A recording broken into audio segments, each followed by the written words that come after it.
स्वागत है गाइस मेरे चैनल पे। और पिछले वीडियो में हमने क्लैपेरॉन्स थ्री मोमेंट थ्योरम में अगर सिंपली एंड सपोर्ट रहेंगे तो हम कैसे सॉल्व करेंगे ये देखा था। मैंने बताया था पिछले वीडियो में कि अगला वीडियो टाइप 2 पे आने वाला है और टाइप 2 यहाँ पे मैं लिखता हूँ। So type second is analysis of continuous beam width fixed and supports. Analysis of continuous beam analysis of continuous beam with fixed end supports. So first thing जो मैं आपको बताना चाहता हूँ वो है कंटिन्यूस बीम के बारे में। बीम हमारी कंटिन्यूस कब होगी? जब मोर देन 2 सपोर्ट्स वहाँ पे अगर होंगे तो हमारी बीम कंटिन्यूस बीम होगी। अगर हम कंसिडर करेंगे ये हमारी बीम है और यहाँ पे एक समझिए ये कॉलम है, ये एक कॉलम है, ये एक कॉलम है और ये लास्ट का कॉलम है। तो कुछ इस तरह की इसकी फुटिंग है। तो यहाँ पे एक हम देखेंगे कि यहाँ पे कौन सा सपोर्ट लग रहा है कि फिक्स्ड सपोर्ट है। यहाँ पे कौन सा है? फिक्स्ड है। यहाँ पे दोनों कौन से है? ये भी फिक्स्ड ही है। तो ये हो गया आपका कंटिन्यूस बीम। और एक बात जो मैं आपको बताना चाहता हूँ वो ये है कि बेसिकली कंटिन्यूस बीम की अगर हम बात करें तो हमारे थ्री मोमेंट थ्योरम में हम एक ही साइड फिक्स ले लेते हैं। मतलब ऐसा नहीं है कि हम दोनों अगर यहाँ पे और एक फिक्स्ड एंड ले लिया तो ये कंटिन्यूस बीम नहीं होगी। ये कंटिन्यूस बीम नहीं होगी, ये गलत हो गया। तो ये हो गई हमारी फिक्स्ड बीम, ये कंटिन्यूस बीम नहीं होगी। तो ये फिक्स्ड बीम हम अलग तरीके से सॉल्व करते हैं। वो स्लोप डिप्लेक्शन और जो हमारा स्टिफनेस और फ्लेक्सिबिलिटी मैट्रिक्स जो मेथड है उससे हम ये ऐसे तरीके इस टाइप के एग्जांपल छुड़ाते हैं। वहाँ पे हम फिक्स्ड एंड मूवमेंट ले लेते हैं। कौन सा मूवमेंट ले लेते हैं? Fixed and movement. और थ्री मोमेंट थ्योरम में हम क्या यूज़ करते हैं? तो बेसिकली हम थ्री मोमेंट थ्योरम में मैक्सिमम बेंडिंग मोमेंट यूज़ करते हैं एनालाइज करने के लिए बीम। और ऐसा आप कहेंगे कि कंटिन्यूस बीम एनालिसिस करने के लिए। ये आप भूल जाइए सब। अभी हम कॉन्सेंट्रेट करते हैं analysis of continuous beam width fixed and supports. Basically मैंने पहले इंट्रोडक्शन वीडियो में बताया था कि अगर एंड फिक्स्ड है तो वहाँ पे कुछ ना कुछ मूवमेंट जनरेट हो रही है और जहाँ पे सिंपल एंड सपोर्ट है वहाँ पे नो मूवमेंट कंडीशन अप्लाई हो रही है, यहाँ पे जनरेट हो रही है, ऐसा कहेंगे हम। तो ये मूवमेंट कंडीशन किसके लिए है? फिक्स्ड एंड सपोर्ट्स के लिए। और नो मूवमेंट किसके लिए? सिंपल एंड सपोर्ट के लिए। तो इस तरीके से हम बीम को एनालिसिस करते हैं।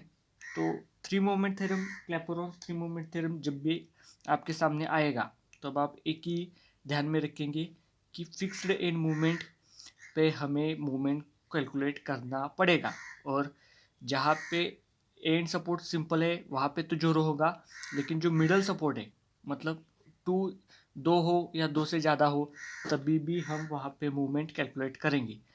और अगर दो से दो अगर दो अननोन्स है हमारे पास जैसे कि एम ए एम बी, तो हम क्या करेंगे? कंपेटेबिलिटी इक्वेशन तैयार करेंगे और उसके बाद हम छुड़ाएंगे सिंपल एंड सपोर्ट्स में भी और फिक्स्ड एंड सपोर्ट्स में भी।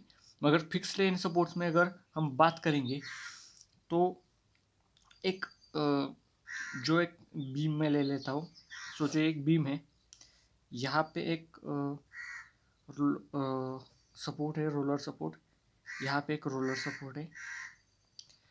तो इस बीम की जो सपोर्ट्स कंडीशन है वो कैसे हो जाएगी, यहाँ पे हम एक फिक्स्ड एंड सपोर्ट दिखाएंगे। समझो ये ए है, ये बी है और ये सी है। तो यहाँ पे एक सपोर्ट और यहाँ पे एक सपोर्ट, ये छोड़िए आप, ये हो गया ए, ये हो गया बी, ये हो गया सी। तो अगर इस एग्जाम्पल की अगर हम बात करेंगे और थोड़ा सा अब अगर ध्यान देंगे तो इसमें अननोन कौन कौन से है, एम ए हमें करना पड़ेगा, एम बी हमें फाइंड करना पड़ेगा और एम सी हमें हम ज़ीरो ले लेंगे क्योंकि एंड सपोर्ट सिंपल है। तो अगर हमने पिछले वाला फॉर्मूला अगर हमने यहाँ पे यूज़ किया, मतलब सिंपल एंड सपोर्ट्स वाला, तो यहाँ पे एक जो हमें परेशानी आएगी वो क्या है, तो यहाँ पे एक ही कंपेटिबिलिटी इक्वेशन बनेगा और हमारे पास अननोन कितने हैं, दो, एम ए और एम बी। तो इसकी वजह से दो अननोन और एक इक्वेशन की जरिए हम उसे सॉल्व नहीं कर सकते। इसके लिए हम यहाँ पे और एक स्पैन ऐड कर देंगे जिसकी लेंथ ज़ीरो है, जिसका एरिया ज़ीरो है और जिसकी मूवमेंट भी ज़ीरो है। बेसिकली एक इमेजिनरी स्पैन, ऐसा स्पैन जिसकी कोई भी सोचो उसकी कोई भी एरिया नहीं है, उसका कोई भी मूवमेंट नहीं है, लेकिन फिर भी वो स्पैन है, ऐसा हम कंसिडर करेंगे। तो अभी ये पॉइंट हो गया, सोचो ये पॉइंट हो गया ए, ये पॉइंट हो गया बी और ये पॉइंट हो गया सी। तो यहाँ पे ए नॉट ए और ए बी और ए बी और बी सी, ऐसे दो स्पैन तैयार हो गई। उसकी वजह से हमें दो इक्वेशंस मिलेगी। वो दो इक्वेशन हम जब एक एक के साथ एक कंपेयर करेंगे तो हमें एम ए या एम बी की वैल्यू मिल जाएंगी। इस तरीके से हम ये छुड़ाएंगे। इसका ए नॉट एरिया, लेंथ भी इसकी एल नॉट, इसकी कुछ होगी एल वन और इसकी कुछ होगी एल टू, मतलब इसकी लेंथ भी ज़ीरो है, एरिया भी ज़ीरो है, मोमेंट भी ज़ीरो है। बेसिकली यहाँ तक आप, मुझे लगता है यहाँ तक आपको समझ में आ गया होगा। तो आगे हम देखते हैं, ये इसका इंट्रोडक्शन ही है सिर्फ। तो एक एग्जांपल ले लेते हैं, उसके बाद आपको और अच्छी तरीके से ये समझ में आ जाएगा। तो ये एग्जांपल है, एक साइड फिक्स है और ये पॉइंट हो गया ए, ये पॉइंट हो गया बी, ये पॉइंट हो गया सी। यहाँ पे 20 किलो न्यूटन का लोड लग रहा है जो कि टोटल लेंथ के आधे हिस्से पे लग रहा है, 1.5 मीटर, 1.5 मीटर। टोटल इस ए बी की स्पैन हो गई 3 मीटर की और यहाँ पे 3 मीटर का इस लेंथ है और उस पर एक यूडीएल लग रहा है जिसका उन्होंने 15 किलो न्यूटन पर मीटर ऐसे उसकी दी है। तो ये भी कुछ 3 मीटर का ही लगभग। तो आगे देखते हैं।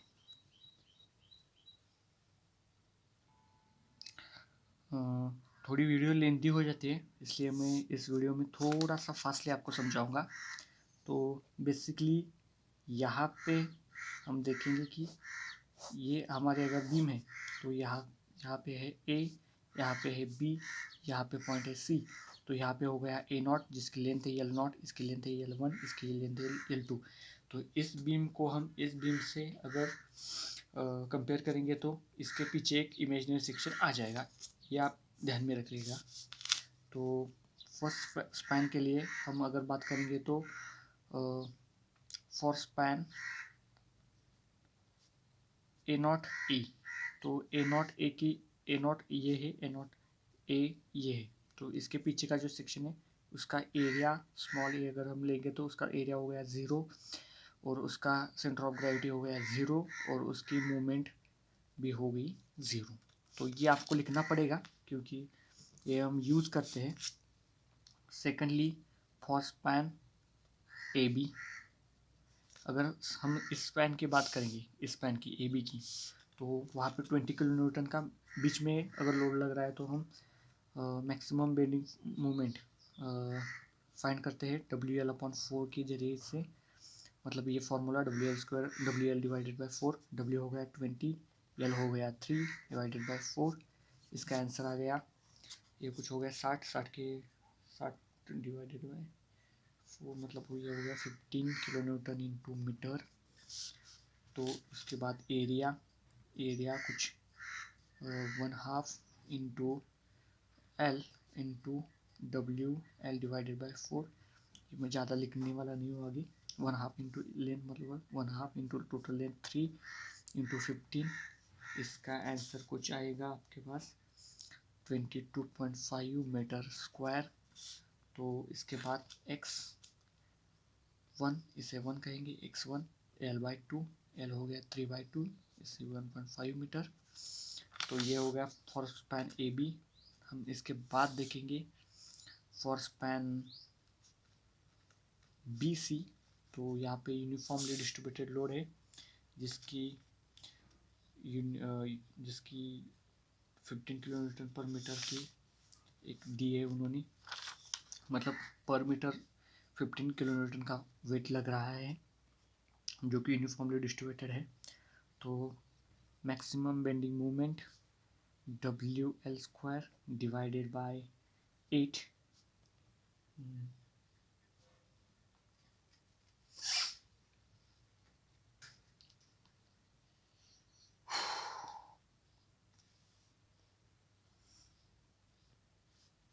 सो W15 length 3 square divided by 8। इसकी वैल्यू आ जाएगी आपके पास 16.87 मीटर। और एरिया आएगा आपके पास 2/3 into 3 into 16.87 into is equal to 33.75 metre square. X आ गया आपका, x2 आ गया आपके पास 1/2 मतलब 3/2। ये कुछ हो गया 1.5, सो 1.5 मीटर। डायरेक्टली हम दो इक्वेशन तैयार करेंगे, उसके बाद उसे हम कंपेयर करेंगे। तो for span A0A and AB, तो A0A इन AB, इसके लिए हम कंपेटिबिलिटी इक्वेशन जनरेट करेंगे। तो M0A M0 L0 plus 2MA L0 plus L1 plus MB L1 is equals to 6A0 X0 divided by L0 plus 6A1 X1 divided by L1। कुछ इस तरीके से ये जनरेट होगा। तो इसका तो हो गया 0 2MA, इसका हो गया 0, इसका L1 3 हमारे पास दिया है उन्होंने। MB तो MB की MB इंटू L1, सो MB हमें फाइंड करना है। MB 0 नहीं है, MC 0 है, तो ये हो गया 3MB। तो 6A0 X0 इसकी तो वैल्यू हो गई 0, और इसके आगे की आएगी 67.5। सो ये हो गया 6MA plus 3MB is equals to 67.5। तो यह हो गया हमारी पहली इक्वेशन। कुछ इस तरीके से इसे हम देंगे इक्वेशन नंबर फर्स्ट। तो उसके बाद for span B, for span AB and BC MA L1, तो हमारा बेसिक फार्मूला है वो MA L1 plus 2MB L1 plus L2 plus MC L2 is equal to 6A1 X1 divided by L1 plus 6A2 X2 divided by L2। तो कुछ इस तरीके से इसकी MC की वैल्यू हो गया है हमारे 0, क्योंकि सिंपल सपोर्ट दिया है। सो MA L1 मतलब L1 की वैल्यू 3MA प्लस MB मतलब 2 into MB 3 plus 3 is equal to 6A1 X1। कुछ इस तरीके से हम अगर देखेंगे मैं चुराता नहीं हूँ, मैं डायरेक्टली वैल्यू ले लेता हूँ 67.5 plus 101.25। So basically A1 A2 x A1 और X2 टू और X2 L2 इसकी वैल्यू अगर हम इस फॉर्मूले में डालेंगे तो ये वैल्यू आपको मिल जाएगी। तो ये मैं डायरेक्टली कर रहा हूँ बेसिकली, मतलब आपको अगर समझ में नहीं आया होगा तो आप कमेंट में मुझे ज़रूर बताएगा। सो 3 MA प्लस ये हो गया 3 and 3 6, 6 इंटू 2 12 MB और इसका हो गया 168.75। तो ये क्वेश्चन नंबर हो गया 2। बेसिकली कंपेयर और सॉल्विंग 1 and 2। तो MB की वैल्यू आ जाएगी आपकी 12.85 किलोन्यूटन इंटू मीटर और इसकी वैल्यू कुछ इसमें डालो या पिछले इक्वेशन में 1 इक्वेशन में डालो या 2 इक्वेशन में डालो, MA की वैल्यू आ जाएगी आपकी 4.85 किलोन्यूटन इंटू मीटर। तो अगर हम बेंडिंग मोमेंट डायग्राम ड्रॉ करेंगे तो बेसिकली कुछ ये हमारा टोटल स्पैन हो गया, ये हो गया 1.5, ये हो गया 1.5 और ये हो गया 3 मीटर। तो कुछ अगर हम पिछली वैल्यूज अगर हम देखेंगे तो मैंने कहाँ रखी यहाँ रखी है। तो इसकी बेंडिंग मोमेंट है 15 और इसकी बेंडिंग मोमेंट है मैक्सिमम बेंडिंग मोमेंट है 16.87, करेक्ट 16.87। तो कुछ एक जैसी आएगी क्योंकि यहाँ पे पॉइंट लोड है, इसके लिए ट्रायंगल, और जहाँ पे यूनिफॉर्मली डिस्ट्रीब्यूटेड लोड लग रहा है वहाँ पे हम देखेंगे कि वो ये हो गया पैराबोला। तो यहाँ पे 16.87 और यहाँ पे आएगी वैल्यू 15। सो हमारी MB की जो वैल्यू है ये इसके नीचे आएगी और MA मतलब MA की वैल्यू आएगी यहाँ पे 4.85 और MB की वैल्यू आएगी कुछ इसके नीचे 12.85। तो ये हम बेसिकली जोड़ देंगे और ये यहाँ पे 0 पे जुड़ जाएगा। तो इसके ऊपर का जो है वो है प्लस और यहाँ पे हो गया माइनस। तो इस तरह का हमारी बेंडिंग मोमेंट डायग्राम आ जाएगी।